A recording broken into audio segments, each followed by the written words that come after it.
Yo, what's up guys? D-Cell here, and today I'm going to be talking about Lost Ark. And the idea of this video was to try to come into this game as blind as possible. I wanted to really try to come from the perspective of somebody who was just picking the game up for the first time and maybe wouldn't know what it's all about. I didn't watch any of the class trailers or class guides. I didn't look up any of the trailers or anything like that. And I really tried to come in as blind as possible to try to give you a raw first impression of the day one release of Lost Ark. After my day one session, I sat down and I wrote down everything that I thought about the game. So these are my thoughts on Lost Ark.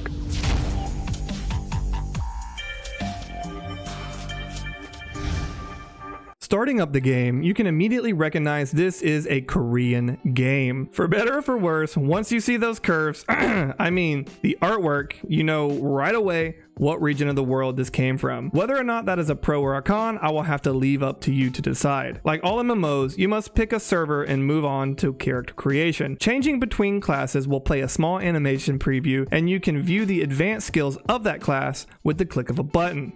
One very neat thing I liked about this section was you could preview the class story as well. I really enjoy the fact that you could preview how the skills look, and as we'll see going forward, the game is very generous in previewing the class you're trying out. The character creator itself is a little more than basic. It's not super in-depth, but it also gives you more than enough variety to create your own unique avatar within the game. The presets all seem rather varied and can help you get started if you totally suck at character design like I do. While I don't spend a whole lot of time creating my own character, there's enough here that I could see players easily wasting a good chunk of their own doing so. The intro cinematic doesn't feel too lengthy, and you can already preview it from the class selection menu, and you are immediately treated to an area that lets you test out your chosen class. It starts out in a Kingdom Hearts style space where you pick your class and can manually try all of the skills against summoned monsters or summoned bosses. Once you pick your class and move on, you are treated to another cinematic and the starting area happens. At the starting area, you can choose to skip the prologue if you want, which is a nice alt-friendly feature to have. You run around talking to some people like most MMOs, and like most MMOs, this part is rather boring.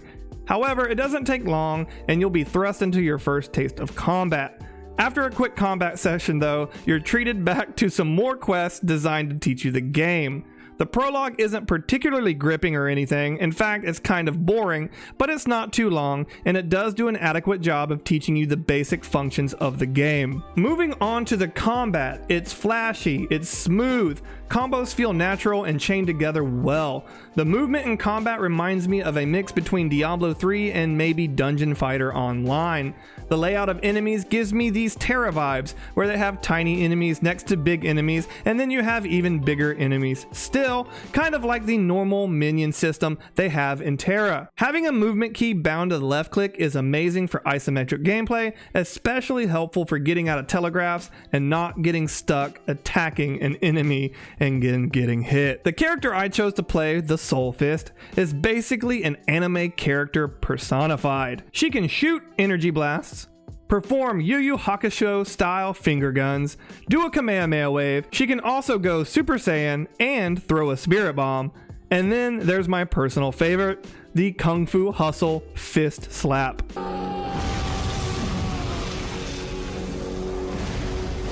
Overall, the character I created felt very fun. And if all the other classes are just a tiny fraction of how fun this one is, then the game is worth it on that alone. So as a person coming in as blind as possible, what was my first impression on this game? Well, the game vomits a lot at you, and for the first few hours, there will be items and stuff that you get, and you'll have no idea what they are or what they're even used for. The game does do a decent job at giving you a sort of newbie quest challenge that helps get you acclimated to the game, so this does help with that system vomit a little bit. However, this is both good and bad, as I hate it when games hold your hand too much, but it is also vitally important that players understand your systems, and I do think they could still go a little bit further to show players those systems or roll them out a little slower. Overall, the questing system is a little boring, but the combat dungeon and telegraphing enemies make up for it. The combat is so immersive, you'll kind of forget how bland and boring the quests are. One good thing I'll say about the quests, however, is that they all seem very streamlined. They don't seem to waste your time by making you go out of your way. I hate it when games give you a quest that make you go to the opposite end of the world for a quest that awards you 500 experience. Also, there are these sort of emergent quests that you can do while you're in an area, so that's always nice and immersive to have. You are treated to some mounts and pets very early on, and they are permanent. Unlike other free-to-play titles, these don't have time limits attached to them. The pets come with free quality of life improvements, like auto item pickup, and some passive bonuses to your stats. The game really doesn't waste much time getting you to these items and does a good job at guiding you to them so you don't miss out. You can unlock transports or teleports for free, but they do cost some in-game currency to use.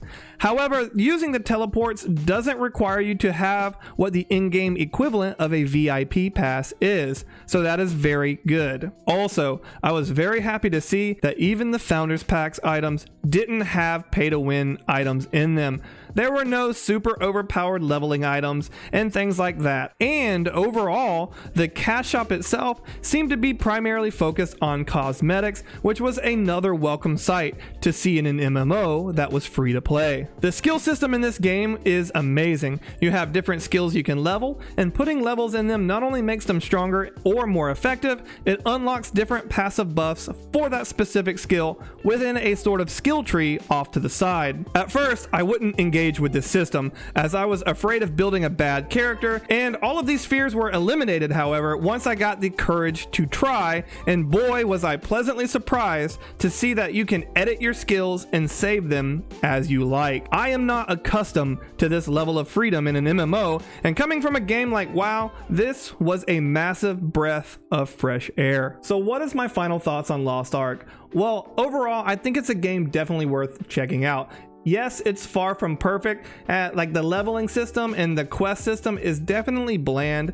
However, there is a ton of stuff to do in this game, and I mean a ton of stuff to do. If you stick to the main quest, you'll find that the combat is immersive enough, and once you start getting into the dungeons, it's game over. That is all you're gonna want to do. It is so fun. The telegraphing and the combat layout, the scenarios, it is very involved and it's very fun.